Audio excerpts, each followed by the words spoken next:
Sir काय नेमकी घटना घडली आणि काय आवाहन करताय आपण? एक minute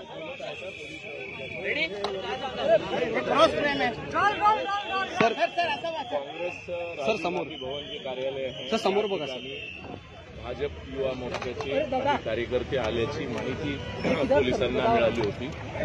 Azad Maidan police staff आणि ऑफिसर्स यांनी त्या ठिकाणावरनं संबंधित कार्यकर्त्यांना त्या ठिकाणं हकललेलं आहे. त्याच पद्धतीने काही लोकांना ताब्यात घेतलेलं आहे.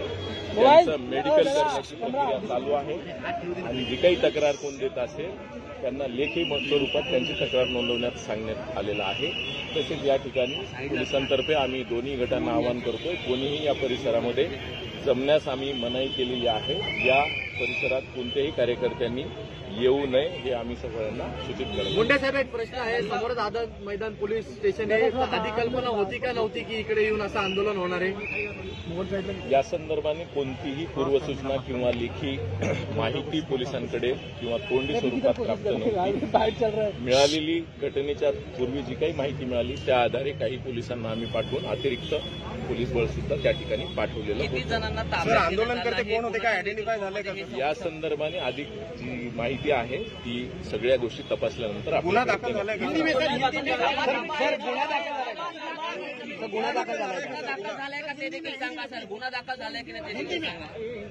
आणि कुठला कलमांतर्गत? कांग्रेस का राजीव गांधी भवन जो कार्यालय है मुंबई स्थित सीएसटी के बाजू में, वहां पे बीजेपी युवा मोर्चा के कुछ कार्यकर्ते वहां पे आए थे.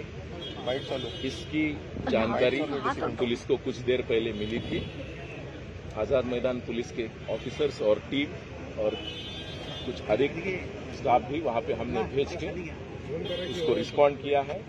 वहां से ज्यादातर कार्यकर्ताओं को वहां से हमने डिस्पर्स करके कुछ कार्यकर्ताओं को हमारी टीम पुलिस थाने में लेके आई है. इस सिलसिले में जो भी कंप्लेन लिखित स्वरूप में दी जाएगी उस हिसाब से आगे की कार्रवाई होने वाली है. सर, औपचारिक तौर पर कितने लोग गिरफ्तार हुए हैं? अभी कितने लोगों को गिरफ्तार ताबे में लिया है या फिर उनकी लिस्ट बना के पहले मेडिकल के लिए सबको भेजा गया है, उसके बाद आगे की कार्रवाई होगी. Thank you.